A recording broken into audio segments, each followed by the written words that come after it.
दोस्तों वैसे तो ट्रेन एक्सीडेंट की घटनाएं आजकल आप आए दिन सुनते ही होंगे, लेकिन 2 जून 2023 पूरे देश को हिला के रख दिया था जब उड़ीसा में 3 ट्रेन एक ही साथ हादसे का शिकार हुआ था। एक्चुअली उस दिन कोरोमंडल एक्सप्रेस ट्रेन पहले तो जाके एक मालगाड़ी से टकराया, फिर उसके जो बोगीज थे अपने ट्रैक से उतर गए और बाजू से गुजरता हुआ हावड़ा बेंगलोर एक्सप्रेस ट्रेन को भी डीरेल कर देता है। इस हादसे में कुल 300 लोग अपनी जान गंवा देते हैं और ये हादसा दुनिया का one of the deadliest train accident में से माना जाता है। लेकिन यहाँ पर ही खत्म नहीं है बात, इसके बाद भी ये सिलसिला कंटिन्यूअस रहता है। लास्ट 70 दिन की भी बात करें तो उसमें 20 से भी ज्यादा ट्रेन एक्सीडेंट्स हमने नोट किया। उसमें से कुछ डेडलीस्ट की अगर हम बात करें, अगस्त 25, 2023 लखनऊ से रामेश्वरम एक्सप्रेस ट्रेन में आग लग जाता है जिसमें कुल 10 लोग अपने जान गंवा देते हैं। उसके बाद आता है अक्टूबर 29 जिस दिन आंध्र प्रदेश में 2 लोकल ट्रेन आपस में सामना सामनी भिड़ जाते हैं और जिसमें भी करीब 13 पैसेंजर अपनी जान गंवा देते हैं। फिर आता है दिन 17 जून 2024 का, जिस दिन जलपाईगुड़ी के आसपास कांचनजंगा एक्सप्रेस ट्रेन पीछे से आके एक मालवाही ट्रेन टक्कर मारता है। यह हादसा काफी ज्यादा भयानक हो सकता था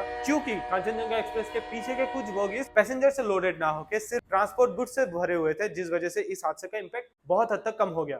फिर भी इस हादसे में कुल 9 लोग अपने जान गंवा दिए। लास्ट में अगर जुलाई मंथ की भी बात करो, Chandigarh to Dibrugarh express train का एक्सीडेंट होता है जिसमें 3 लोग अपनी जान गंवा देते हैं और 20 से ज्यादा लोग घायल होते हैं। और ऐसे ही पता नहीं कितने हादसे हर रोज हमको न्यूज़पेपर में देखने को मिलता है। तो आज के इस वीडियो में हम जानने की कोशिश करेंगे क्या है रीजन इंडिया में इतने ज्यादा फ्रीक्वेंट रेल एक्सीडेंट होने के पीछे। क्या आपको रेल में सफर करना चाहिए तो कौन से बोगीज आपके लिए सेफ होते हैं, क्या वो मेजर स्टेप्स है जो इंडियन गवर्नमेंट को लेना चाहिए रेलवे सेफ्टी के ऊपर, और साथ ही साथ इस बार के बजट में कितना पैसा अलॉट हुआ है इंडियन रेलवे को। आपके साथ ये भी डिस्कस करेंगे कितने लोग आज के दिन इंडियन रेलवे में काम करते हैं और कितना वैकेंसीज खाली है। सो देर ना करते हुए let's investigate the theory behind the train accident in India. वैसे तो पहले जमाने में ट्रेन एक्सीडेंट सबसे ज्यादा होते थे ट्रेन में आग लगने की वजह से, मैं ये 90s की बात कर रहा हूँ। लेकिन day by day Indian railway ने काफी ज्यादा अपग्रेडेशन किया है जिस वजह से ये हादसे काफी ज्यादा कम हो गए।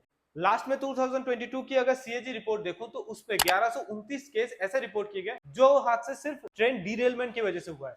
ट्रेन डीरेलमेंट मतलब पटरियों से ट्रेन की बोगीज उतर जाना। वैसे तो रेलवे ट्रैक और रेल की पहिए ऐसे डिजाइन किया जाता है कि ये दोनों एक दूसरे का हाथ कभी ना छोड़े, इनका रिलेशन काफी लंबा चले। लेकिन कोई भी रिलेशन जितना लंबा चलता है उसमें छोटे मोटे दरार तो देखना शुरू हो ही जाता है। अगर प्रॉपर टाइम पे उसका मेंटेनेंस ना होना तो उनका ब्रेकअप होना पक्का, और जिस दिन ब्रेकअप हुआ उस दिन घट जाता है दुर्घटना ट्रेन डीरेलमेंट। वैसे मॉडर्न डेज में जो रेलवे ट्रैक्स बनाया जाता है उनका लाइफ टाइम होता है 25 से 30 साल, लेकिन कितना उसके ऊपर ट्रैफिक रहता है उसके ऊपर डिपेंड करके उनका लाइफ टाइम कम भी होता रहता है। तो जिस वजह से इंडियन रेलवे को टाइम टू टाइम उनका मेंटेनेंस भी करना होता है। वैसे इंडिया का टोटल रेलवे नेटवर्क करीब 1,26,000 किलोमीटर से भी ज्यादा बड़ा है, तो प्रॉपर टाइम पे प्रॉपर मेंटेनेंस थोड़ा तो डिफिकल्ट है, लेकिन as per protocol Indian railway को हर साल 4,500 किलोमीटर ट्रैक को मेंटेन करना जरूरी है। दुख की बात यह है लास्ट 6 साल में भी इंडियन रेलवे ने कभी भी अपना ये टारगेट अचीव नहीं कर पाया, और यही आज के दिन में सबसे बड़ा रीजन है इतने सारे ट्रेन हादसे। इतने सारे एक्सीडेंट्स के पीछे ट्रेन डिरेलमेंट इकलौता कारण नहीं है, सिग्नल फेल्यूर भी one of the most important reason है इतने सारे ट्रेन एक्सीडेंट्स के पीछे। अब जहां पर भी सिग्नल फेल्यूर आता है वहां पर थर्ड स्टेप आता है मैनुअली ऑपरेशन। मैनुअली ऑपरेशन के लिए चाहिए मैन पावर, जो कि इंडियन रेलवे के पास काफी कम है।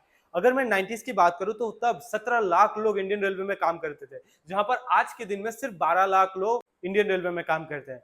जहां पर 90s के दशक में टोटल इंजन थे इंडियन रेलवे के पास 8,500, आज के दिन में करीब 13,200 से भी ज्यादा इंजन इंडियन रेलवे में ऑपरेट कर रहे हैं, और इंडियन रेलवे के ट्रैक्स भी काफी ज्यादा एक्सपांड हो चुके हैं। इसके बाद मैं सीधा सीधा बात करूंगा रेलवे पायलट्स की, जो ट्रेन को चलाते हैं, जिनके हाथ में ये एक्सीडेंट होना ना होने का पूरा कंट्रोल रहता है। एक्चुअली क्या देखा गया है, इंडियन रेलवे में पायलट्स की भी कमी होने की वजह से कंटिन्यूअस उनको कभी कभी 36 घंटे या फिर उससे ज्यादा कभी शिफ्ट करना पड़ता है। अब क्या होता है, जो मालवाही ट्रेन होते हैं उनमें इलेक्ट्रिसिटी का व्यवस्था नहीं रहता है। अब बाहर 45 या 50 डिग्री गर्मी हो, वहां पर कोई सुविधा नहीं है। ट्रेन के इंजन के पास जब वो लोग बैठते हैं वहां पर 5 से 10 डिग्री और ज्यादा टेम्परेचर होता है।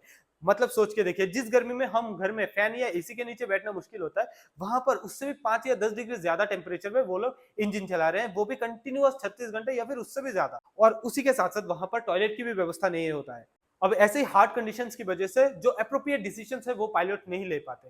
कहीं ना कहीं आप अभी सोच रहे होंगे इस वजह से क्या ट्रेन एक्सीडेंट हो जाता है। आप जान के हैरान होंगे, एक रिपोर्ट के अनुसार 51% जो ट्रेन एक्सीडेंट्स होते हैं वो रेलवे पायलट्स की गलत डिसीजंस की वजह से होते हैं। वैसे तो इस तरीके के ट्रेन एक्सीडेंट में आप किसी भी बोगी में बैठ जाओ, आप सेफ तो होने वाले हो नहीं, लेकिन पूरे ट्रेन को ही सेफ बनाने के लिए इंडियन कंपनी आरडीएसओ ने पूरे इंडियन मेड एक सिस्टम बनाया जिसको कहा जाता है कवच सिस्टम। ये सिस्टम इतना ज्यादा सक्सेस है कि इस सिस्टम को इंस्टॉल करने के बाद 10,000 साल में भी एक एक्सीडेंट होने के चांसेस होते हैं। तो आप कहीं ना कहीं सोच रहे होंगे ये सिस्टम तो चारों तरफ लगा क्यों नहीं दिया जाता। जी हाँ, इस पे अभी काम चल रहा है।